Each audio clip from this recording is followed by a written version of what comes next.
Open Market is sponsored by AdLib, the self-serve DSP solution making advertising easy. What do the world's largest demand-side platforms have in common? They're effective, but they require large annual contracts and spend minimums. With AdLib, growing agencies get a single platform that connects to every top global DSP with no contracts, no spend minimums, and G2's #1 ranked support. That means access to the entire universe of TV, digital out-of-home, audio, display, video, and native without a hassle and with no blind spots. It's incredibly easy to use, plus it can automate most of the work your team spends hours a day doing manually. Get the most powerful media buying technology without the barriers to entry. Check out AdLib at getadlib.com today. Welcome to Open Market, a podcast about building companies in the advertising industry. I'm Joe Zappa, and I'm joined by Eric Franchi. How you doing, Eric? Doing well, Joe. How you doing?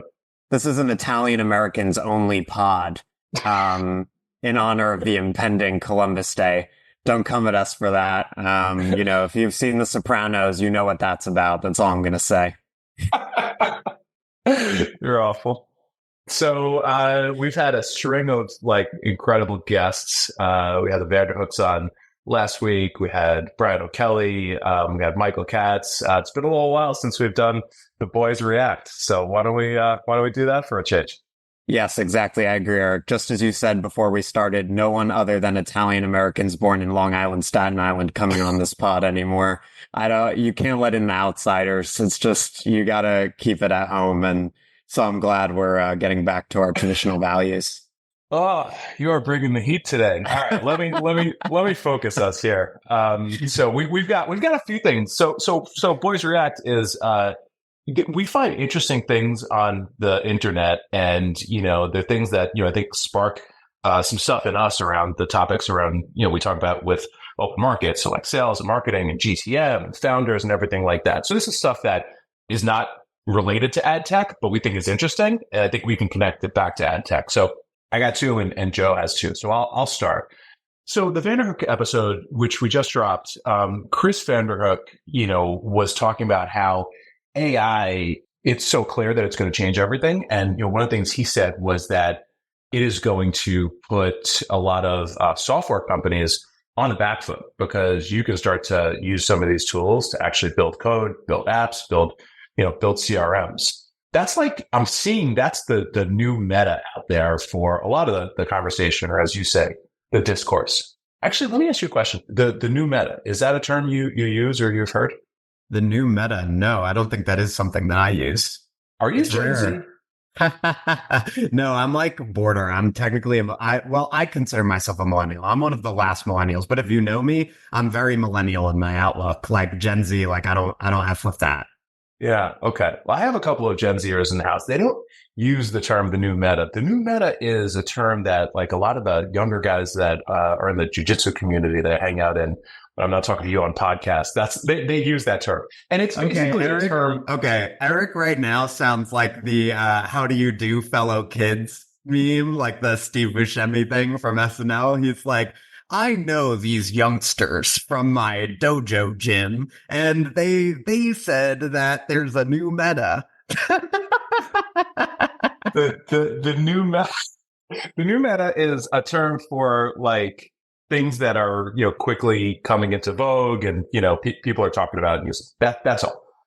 So the new meta is that AI is going to change software and have real impact on technology. Obvious statement, the most obvious statement. So there's been a couple of pieces that I think have woven into that meta into it that we'd like to talk about. So the first is this article from a person that I'd never heard from before. She is a really good writer. Her name is Anu Alturu. And the article is Taste is Eating Silicon Valley. And basically, as you can imagine, it's a little bit of play on, a decade or so ago, maybe 15 years ago, Mark Andreessen had this canonical piece called Software is Eating the World. Anu offers that, software has eaten the world and taste will eat software. This idea that AI is going to make creation of software and software engineering so easy, so accessible that differentiation is going to start to move in other directions. And what she's basically saying is that taste is going to become more important. And I'll pull a couple of quotes and we can talk about it and react to it. So Quote, in a world of scarcity, we treasure tools. In a world of abundance, we treasure taste. Quote number 2, founders must become tastemakers and venture capitalists the arbiters of taste. Third and final, even B2B software now feels the pull of user experience design, aesthetics, and storytelling. Suffice it to say, this idea is, basically as AI starts to make things like programming, automated, things like design, aesthetics, user experience are going to move to the forefront. And I think that's interesting because those words, I don't think anybody ever uses in ad tech at all. What do you think? Yeah, well, like any would-be thought leader, I obviously love this because it just supports my pre-existing worldview. So I think this is an extremely important trend of which everyone should be aware. But no, it's true, right? So Ari did a newsletter railing against the use of the term commodities for companies that are undifferentiated. So sorry, Ari, but I use it all the time. And it's like all we're trying to say is that there are a lot of ad tech companies that are nearly carbon copies of their competitors, or they literally are, or at least they're viewed by that way by the rest of the industry and by their customers. If you are commoditized, if you're undifferentiated, then what do you win on? You can't win on, or it's very hard to win on tech if people don't perceive a difference in the technology. Even if your engineers could explain to you, oh, where there's this little thing that makes us different from them, and so on and so forth. So how do you win in those sorts of undifferentiated markets? One word for it, as this person is proposing, would be taste. Or like we often call it vibes, right? In this sort of cheeky, half joking way, but it's true. It's like, it's reputation. It's the way you're presenting yourself in the market. Are you galvanizing people? Are you creating a community around your approach to your business? These are the sort of things that are important in those undifferentiated markets. And it's just one way of just saying it is not like marketing and design and sales become more important. Yeah, I think that's great. And obviously important to everybody that listens to this. I heard Chamath Palihapitiya say this the other day because he was talking about the impact of AI and jobs and how everything is going to shift. And, he basically said there's two things that I don't think AI, at least for a long time, will be able to match humans on. The first is judgment, and the second is taste, which I thought was really interesting and I think really well said. But could you imagine a scenario where, like, very practically speaking, ad tech starts to think about making beautiful UIs? I bet. Is there a beautiful UI in ad tech? Is there a beautiful website in ad tech? Yeah, I wouldn't be the right person to opine on the beautiful UI situation, but I am certain, and I've heard from ad tech people that is an undervalued differentiator that does sometimes condition whether you want to work with one company or another. At the very least, we could say, and I think any engineer would agree with this, simplicity is key, right? What else it is, Eric, is that it's about aligning taste with the brand and with the type of customer you want. So here's a great example of that. Asana versus ClickUp. Have you used either or both of those? No. So they're both obviously like task management software, project management software. They couldn't be more different. ClickUp is like this deeply customizable platform. And I downloaded it when I was looking for project management software for SharpEnd, and I hated it. Like, I've rarely used software that I was repulsed by the design of it because it was freaking complicated, in the point of it. And it might not be complicated to someone who's an engineer or whose brain works that way or who likes complicated interfaces. But for someone like me, where it's I'm an ideas guy, I'm a writer, I'm not a technologist. I just want my project management software to be as simple and intuitive as possible. And I want to be here's what I have to do today. And I switch it to someone else if it's not for me, and so on. And so I think that's a perfect example of this taste being the differentiator, where it's there's no unique secret sauce sort of giant technological advantage in project management software, right? So how do you win and how do you find your tribe? It's about taste. It's about feel. It's about the technology being intuitive to a specific customer base. And I think the challenge there for companies, and this applies to ad tech too, is just figuring out who is that customer you want to go after and how do you align the taste and the feel of your software with their taste. Yeah, that makes a lot of sense. Of all things that TTD has become known for in the positive sense, their UI typically stands at the top of the list, that it's easy to use, it's intuitive. People have built their businesses around it. So I agree. There's something there. Okay. Number two, a related post, but somewhat different in terms of what I want to talk about. So this guy, Andrew Young, I don't follow him, but he had a post on LinkedIn, actually, that hit my feed.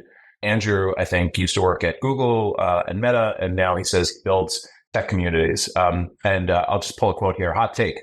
Quote, the head of growth role is going to be the most important role at any early stage company in a few years. Products and software across each vertical are becoming increasingly commoditized thanks to better and cheaper engineering capabilities. With AI and offshore talent, you can now build software with 5K instead of 50K. Everything is going to start to look the same, and it'll be harder and harder to stand out. End quote. So that's where he says this role that is called the head of growth comes in. And it reminded me of, a lot of stuff that you talk about, Joe, but it goes a level deeper. It's not just about like having the founder out there owning the message and talking across platforms. A couple of things that he said that this quote unquote head of growth will do, or chief growth officer will do, that I'd love to get your reaction on, because these are things that I think are interesting, but I don't see a lot of people in ad tech doing.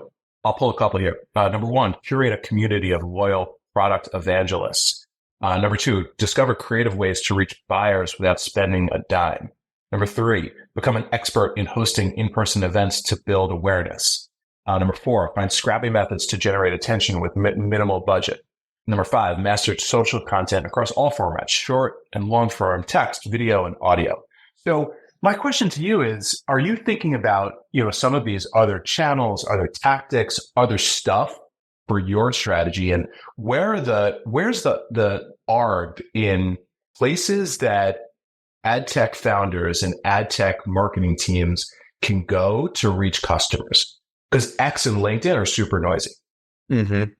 I don't know. I mean, to me, there are two different things I want to touch on here. One is like the head of growth term in particular. I think that's kind of a funny rebrand.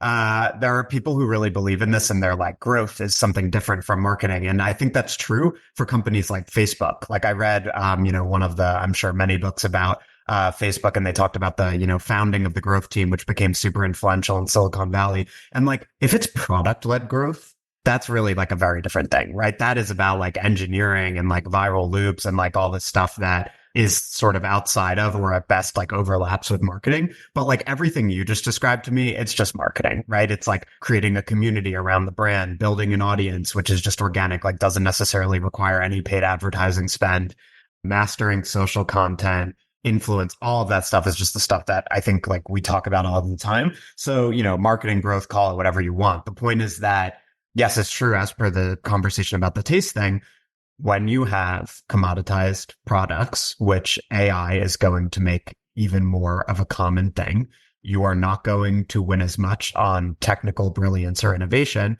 You are going to win more on reputation and relationships. What is B2B marketing? The discipline of building your reputation and relationships, right? So I think that, I mean, to me, like, again, maybe I'm just seeing what I want to see because I'm a hack, but I think you're describing like the bull case for going all in on marketing. And then in terms of the channels, to your specific question about that for ad tech companies, so there's obviously the social piece, which covers some of this. And again, 90% of ad tech companies are not doing enough on that front.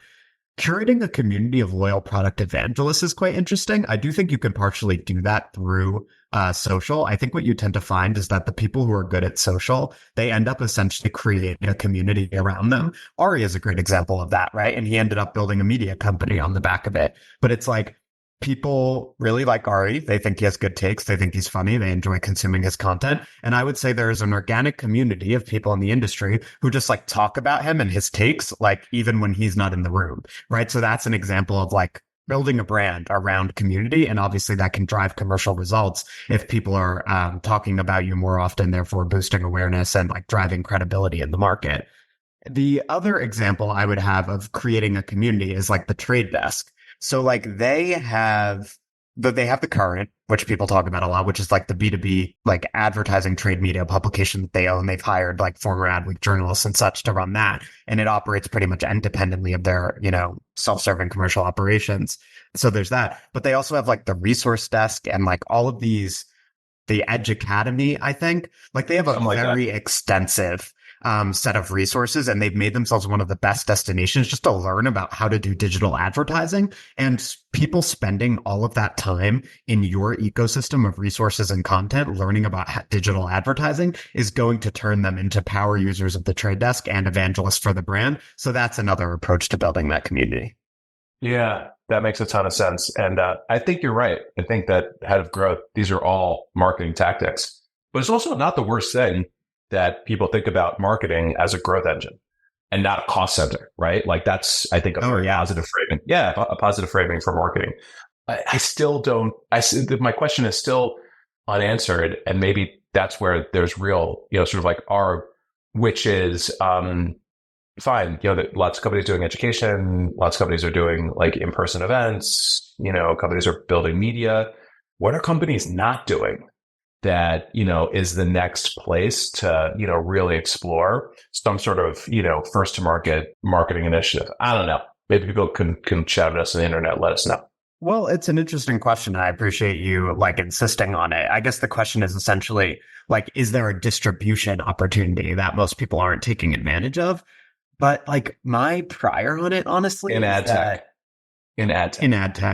my prior on it is that it's not a question of like new ground. It's a question of like the common ground that most people are not taking advantage of. Like, I don't know. Are you make like wringing maximum value out of Twitter and LinkedIn? Are you wringing maximum value out of bespoke and in-person events that are not just like going to Prog.io and getting a booth, but like doing your own dinners or doing a once a year event around the term with which you want to associate your business?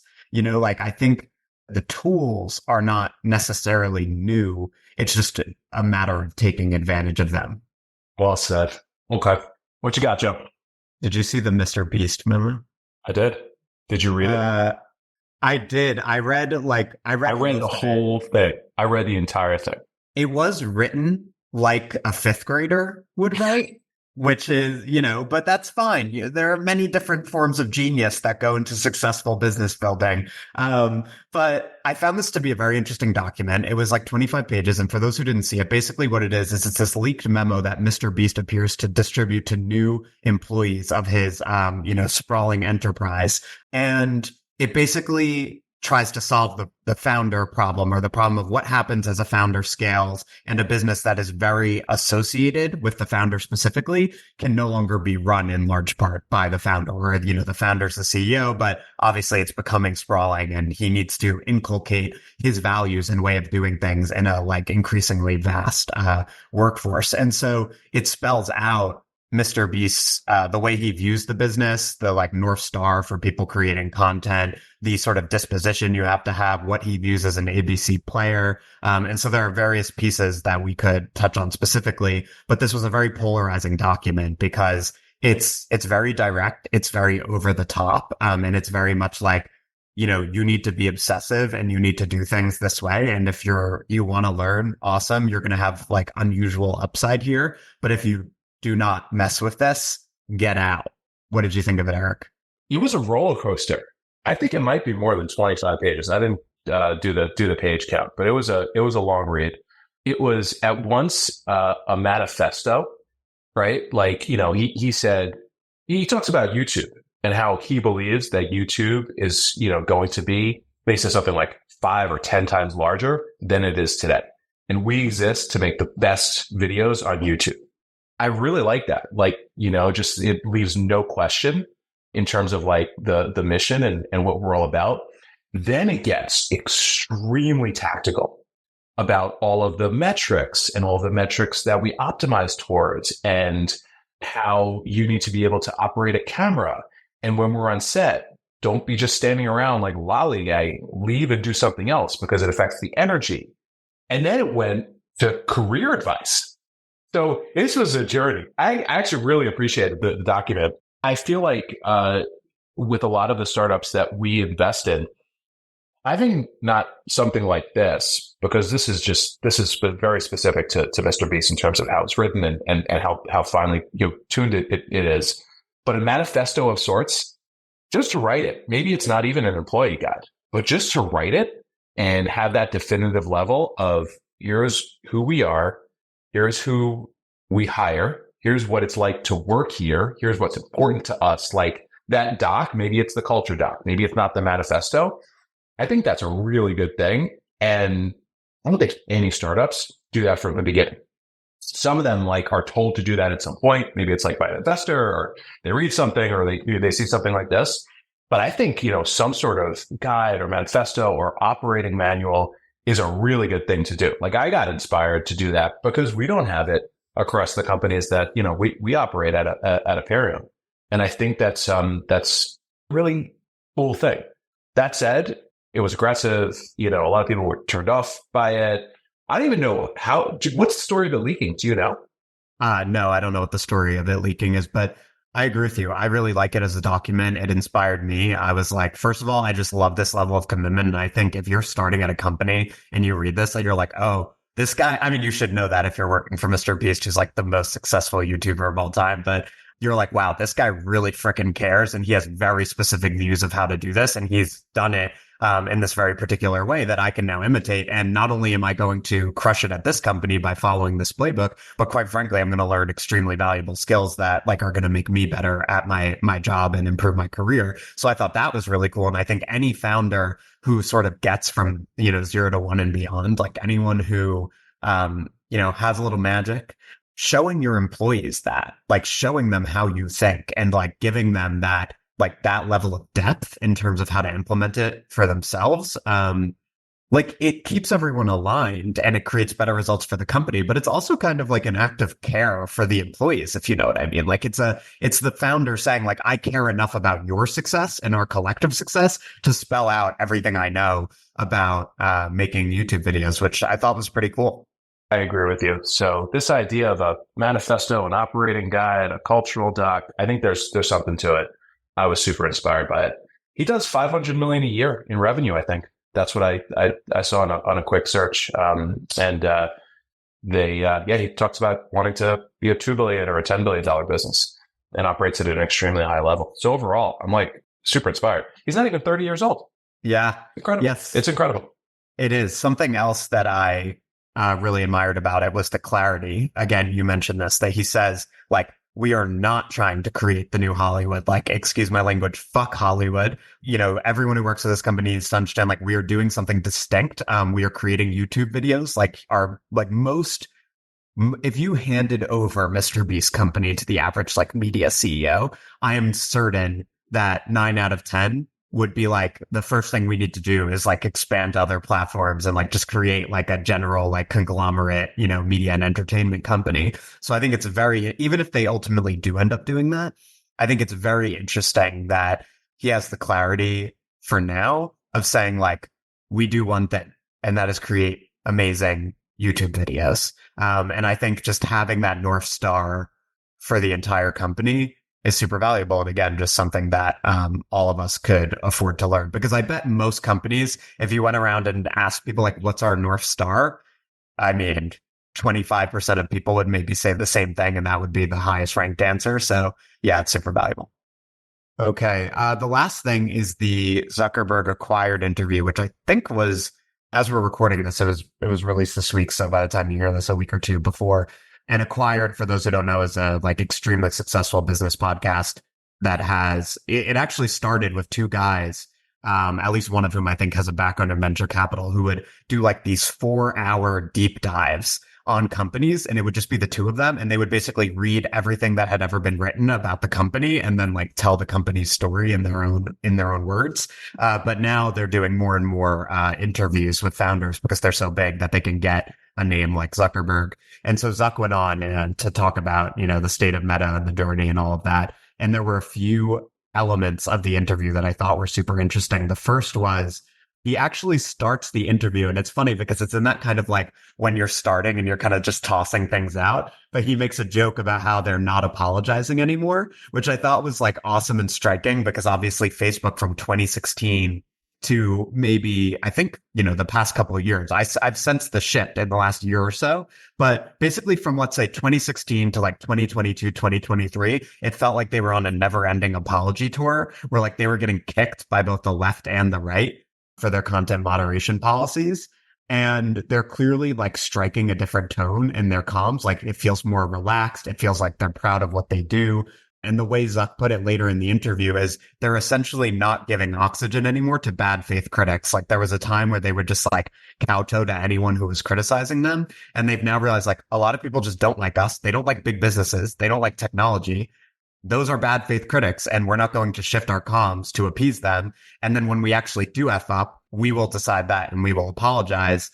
But we sort of protect the brand and protect our focus by remaining proud of what we do and figuring out what we actually should apologize for, which is not nearly as many things as we initially thought. What do you think of that?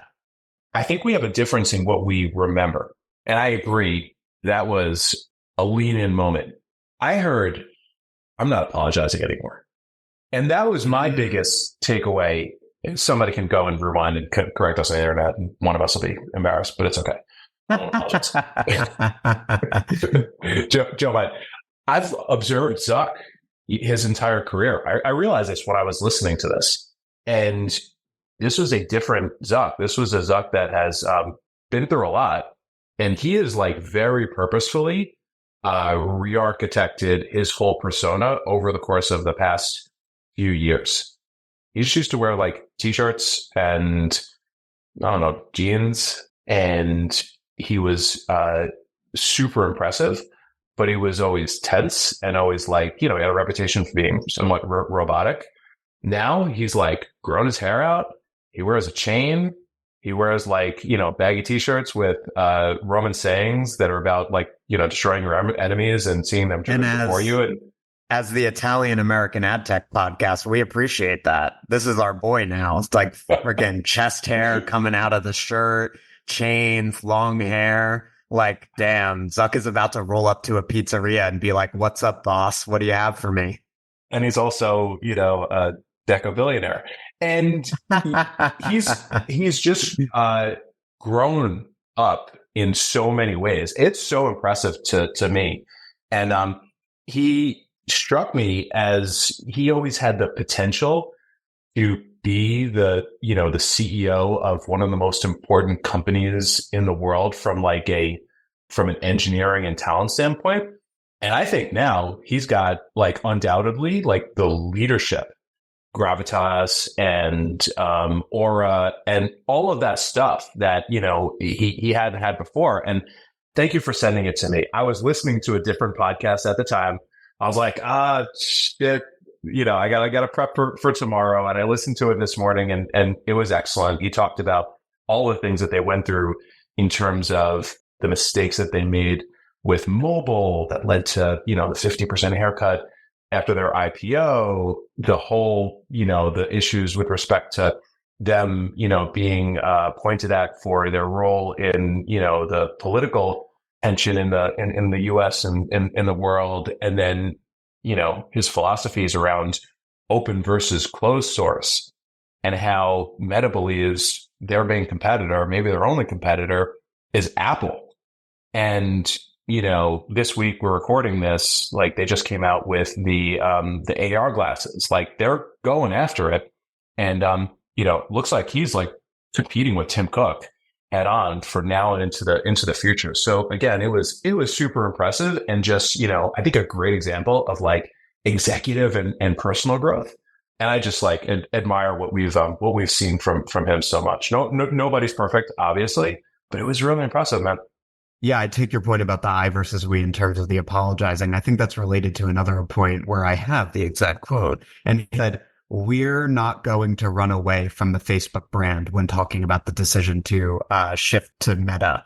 And I thought that was super interesting. And there's a lot of wisdom in there for other companies, because what happens with, and we see this with ad tech companies, is like they go through, if they stick around long enough, they go through multiple iterations and the industry might move. So wherever it is where they start out initially, like we've seen this with privacy, right? There were companies that maybe did something that's seen as like not super privacy safe, like they were DMP or like a data company.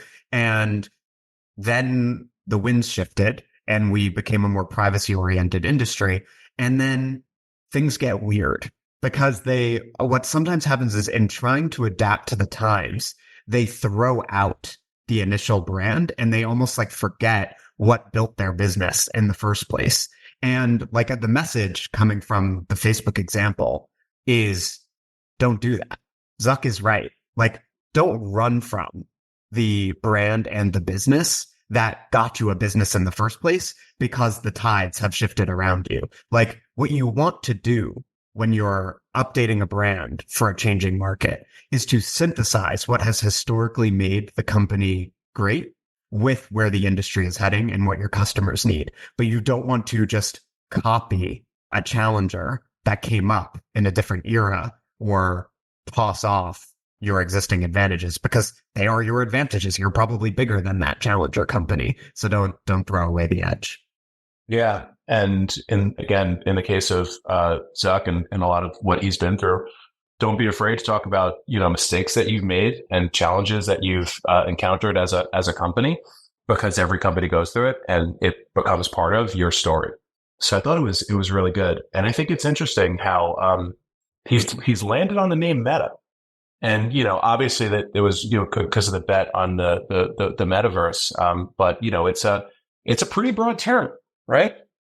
I think meta is Greek for like above or over, like the German Uber. And so, yeah, they're above everything, floating above the clouds, maybe not floating above the fray, which, speaking of the fray, the last point I wanted to hit in terms of the Zuck interview. Oh, you're making a face that makes me think we should hit on something else. Oh, no, okay. First off, we had four things to talk about. I get nervous when there's when there's one more thing from you. I know, like, I'm about to just get hazed. No, I wasn't going to drag you into the fray, but maybe one last note on Zuck, which is that he talks in the Acquired interview specifically about Meta and Apple's different product development philosophies. And I just thought it was super interesting because obviously people associate Facebook with move fast and break things. And Zuck himself says Apple is kind of known for the opposite, right? Like Apple is like super considered. Every detail has to be right. Luxury brand. And I just think like there's a lot of value in a company figuring out like, are you a Facebook or are you an Apple? Like you probably don't want to be in between. Like you want to have a concerted philosophy in terms of like how you're doing things. Like, are we a company that is going to move fast and like sometimes things are going to break, like a product's going to be suboptimal. We're going to put out a tweet that is going to get us in a little bit of trouble, that kind of thing. Or are we a company that's like going to be very slow and measured and like everything's going to be exactly right? Like by nature, I'm more of the former, but like, for example, on marketing, I work with companies that do both very well, right? There are some that are like super high volume where it's like they want to be getting in front of their customers every day. And there are some that are like, we're going to release one thing a week, but it's going to be a really thoughtful thing. And that can work too. So as I said, I think either can work, but figuring out which you are is really helpful. Yeah, clearly either can work because these are two of the most valuable companies in the world, right? So it's not that, one of these strategies is better than the other per se. It's what strategy is better for you as an organization and fits your culture and fits your makeup. I think that was really well said. Let me touch on one last thing that happened today. So again, it'll be a week or two old by the time people hear this. So Andy Monfried, the CEO of Lotame, like dropped a bomb on Twitter like a couple hours ago where he said that the Trade Desk built its business being the good guy alternative to Google. And now the Trade Desk, he alleges, has become monopolistic and anti-competitive. And the example he uses specifically to describe this is he says there are positive options for brands like curated PMPs that companies like Lotame are pushing out. And he claims that the Trade Desk is, in his words, throttling those options. So essentially, he alleges that they're disadvantaging brands to, benefit the Trade Desk's own business and keep them in control. I'm not commenting on the content itself, but I just think that it was very unusual to see from a communication standpoint. And I think that the last I checked, like an hour after he had posted it, it had a couple dozen reactions and like people mixing it up. Matt Barish responded and retweeted it, and said something in agreement. Like I would hope that the trade desk would actually just like take the criticism on and like get their own perspective in the public square. But I think that is an example of a company like a CEO founder taking the reins and a company that is operating on the forefront of ad tech communications by doing what the Vanderhooks talked about on the pod a week or two ago and communicating directly with the audience and inserting a company in Lotame that sometimes might fall to the margins and putting it back at the center of the industry discussion. This is interesting. This is not the first time I've seen a founder take a shot at TTD. I actually think Chris Vanderhook did not as direct a shot at TTD, but he was referencing the TVOS that they were rumored to be building, denied that they were building, and now there's rumors that it's actually happening via Sonos. I think at some point you get so big that you become a target, and $50 billion is probably a good number to view yourself as big enough that now you're going to be a target. I guess question for you, Joe. And again, I won't opine on the content either. Like I'm not slugging it out like I used to, as Andy still is. But if you were TTD's comms in a hypothetical situation, would you react to a post or two, maybe just Andy's post, like a post on the internet from an ad tech founder, or are we too big to comment on this kind of thing? Like, what's your gut reaction? And again, we're just speaking in hypotheticals. I think we are bigger, so we're not going to give you attention, but we're also going to control the narrative move is to do your own post. So they don't necessarily have to comment on Andy's post or quote tweet it or anything like that, but they should, in my view, address it. And the reason is because it's not a random guy saying it, right? It's the well-known founder and CEO of a significant and long-existing ad tech company.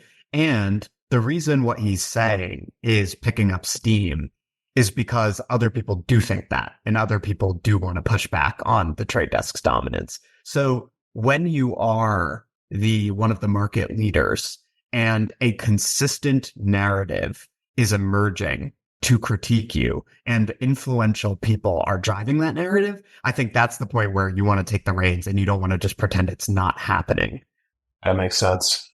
And I think you're right. When a narrative shifts and something like this, can spark a movement, I think that's right. Addressing it, in your own voice, in your own way is probably the way to do it when you're a company of that size. But this is probably something we're going to keep an eye on if the narrative indeed continues to shift against who's a market leader. Could be interesting. I just hope that when folks talk about like monopolistic behavior, I've had so much of the monopolist talk just with the Google thing.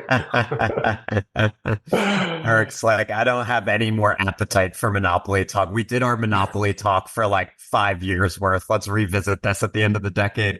No, I totally hear that. But I do love to see CEOs and founders mixing it up That's great. on Twitter. And I think it has tremendous marketing benefits, obviously, in the sense that it puts you in the center of the discussion. And like, look, people love conflict. That's why the media also loves conflict. Like it's what people click on and read on and send to their friends.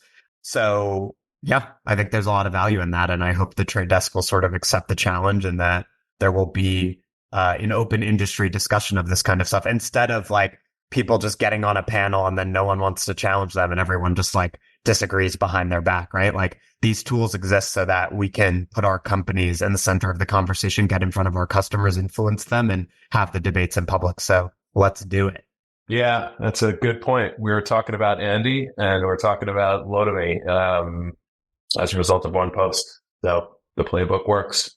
This has been fun. Yeah. Thanks a lot, Eric. I know you're getting ready for Columbus Day. You're donning your Italian American pride wear. You're about to like run around Staten Island in a Mario costume, picking up trash and eating pizza or whatever you guys do over there. So I'm happy for you. And thanks all our listeners for tuning in again. It's me, Joe. Subscribe to our stuff. You want to hear us every week. I know you do. Subscribe, like, tell your friends. Thanks a lot and see you next week. Bye, everybody. Thank you.